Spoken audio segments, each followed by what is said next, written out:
Hi everyone. Episode 2 के start में हम देखते हैं कि जहां वो ब्रेसलेट उठाता है और उसे याद आ जाता है कि ये शाओ का ब्रेसलेट है। और दूसरी तरफ शाओ एयरपोर्ट से बाहर आ जाती है और उसका भाई उसे पिक करने आया होता है और वो शाओ को लेकर यहाँ से चला जाता है।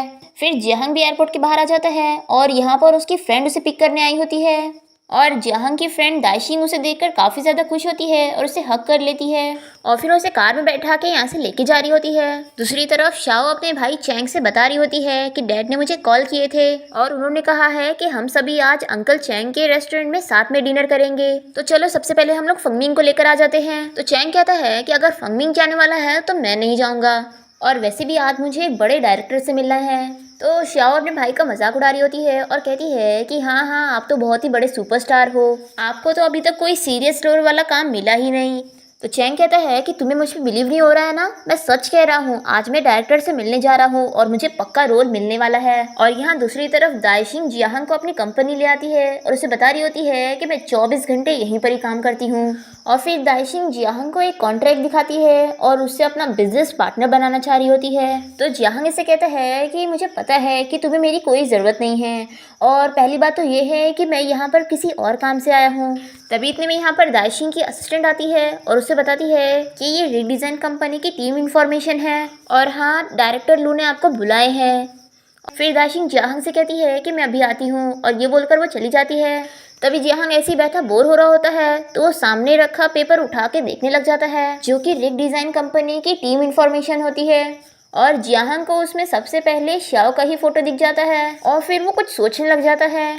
और फिर दाइशिंग यहाँ वापस आ जाती है और कहती है कि चलो हम लोग डिनर के लिए चलते हैं। तो जियाहंग इसे कहता है कि डिनर तो तुम्हें मुझे कराना ही पड़ेगा क्योंकि अब मैं तुम्हारा बिजनेस पार्टनर बन गया हूँ। और वो उसे बताता है कि उसने कॉन्ट्रैक्ट पर साइन कर दिया है। ये देखकर दाइशिंग बहुत ही खुश हो जाती है और कहती है कि चलो आज हम डिनर पार्टी करते हैं।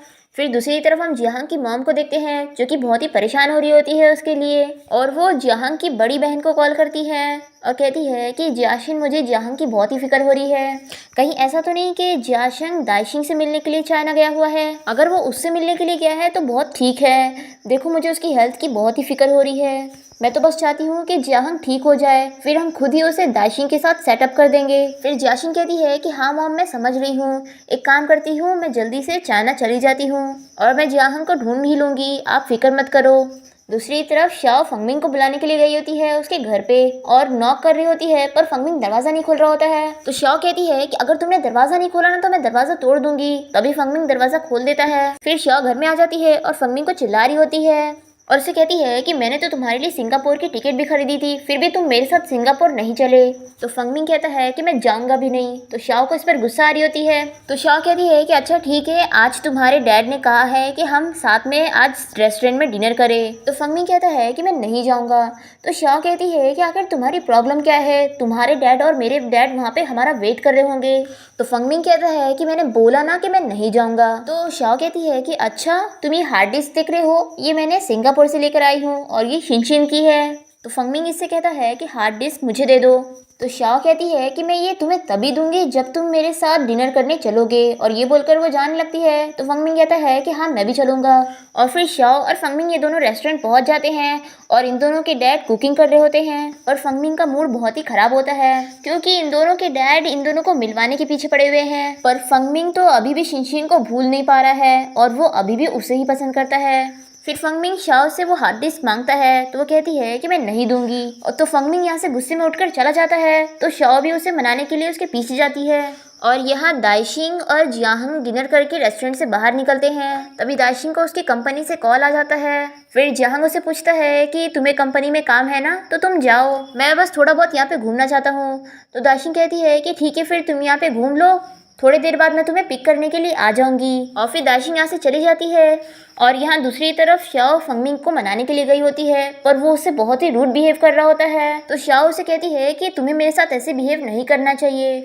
और फिर शाओ गुस्से में जाने लगती है पर वो फिर से वापस आती है और उसे कहती है कि ये लो हार्ड डिस्क ले लो। फिर फंगमिंग हार्ड डिस्क ले लेता है और शाओ इसे बताती है कि लेकिन ये टूटा हुआ है और सिंगापुर में मुझे टाइम नहीं मिला इसे ठीक करवाने के लिए। तो फंगमिंग कहता है कि कोई बात नहीं, मैं इसे ठीक करवा लूँगा। फिर शाओ से कहती है कि जब से शिनशिन की डेथ हो गई है तब से तुम्हारी हालत देखो कैसी हो गई है, तुम हर दिन बस ड्रिंक करते हो। क्या कभी तुमने सोचा है कि तुम्हारे डैड अकेले रेस्टोरेंट चला के कितना थक गए होंगे? क्या कभी तुमने उनकी हेल्प करने का सोचा है? तुम हर दिन ऐसे ही डिप्रेस रहते हो। क्या तुम्हें नहीं लगता कि तुम शिनशिन के साथ ही सही नहीं कर रहे हो? तो फंगमिंग इससे कहता है कि मुझे लगता है कि तुम्हें शिनशिन की डेथ का कुछ असर नहीं पड़ा है। तो शाओ इसे चिल्लाने लग जाती है और कहती है कि तुम ऐसा कह भी कैसे सकते हो।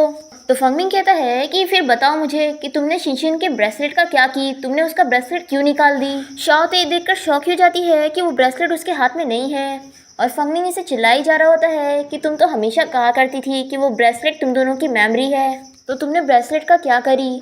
मुझे दिख गया है कि तुम्हें शिनशिन की कोई पड़ी नहीं है। फिर शाओ इसे कहती है कि जैसा तुम सोच रहे हो वैसा कुछ भी नहीं है, मुझे नहीं पता कि वो ब्रेसलेट मुझसे कैसे गुम हो गया।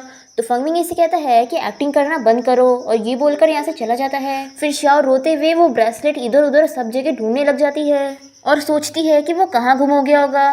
फिर वो रास्ते भर में हर जगह जाके ब्रेसलेट को ढूंढ रही होती है और यहाँ दूसरी तरफ जियांग हर जगह घूमकर फोटो खींच रहा होता है। तभी उसे शाओ दिख जाती है और वो जाने को करता है, लेकिन तभी उसे एक कपल फोटो खींचने के लिए कह देते हैं। फिर वो उन लोग को फोटो खींच के देता है, लेकिन तब तक शाओ यहाँ से जा चुकी होती है और यहाँ शाओ इतना ब्रेसलेट ढूंढती है पर उसे नहीं मिलता। तो वो एक जगह बैठ के रो रही होती है और वो खुद ही से बातें कर रही होती है कि मैं कितनी स्टूपिड हूँ कि मैंने शिनशिन का ब्रेसलेट घुमा दी। और वो रोते हुए शिनशिन को सॉरी कही जा रही होती है कि शायद अब मुझे वो ब्रेसलेट कभी नहीं मिल पाएगा। और फिर हम फ्लैशबैक में देखते हैं कि शिनशिन, फंगमिंग और शियाओ ये तीनों बचपन से ही बहुत ही अच्छे फ्रेंड है और साथ ही पढ़े भी हैं। और शाओ फंगमिंग से बता रही होती है कि देखो ये ब्रेसलेट मैंने शिनशिन के लिए बनाई हूँ। अब यहाँ शाओ रो रही होती है कि तभी उसे सामने शिनशिन नजर आती है और शाओ उसे देखकर बहुत ही खुश हो जाती है और रोते हुए उससे कहती है कि शिनशिन तुम्हें आने में इतनी देर कैसे लग गई। तभी इतने में सारे शावर का पानी बंद हो जाता है और हम देखते हैं कि सामने तो जियांग खड़ा होता है और शाओ उसे देखकर शॉक हो जाती है और कहती है कि अच्छा तुम हो।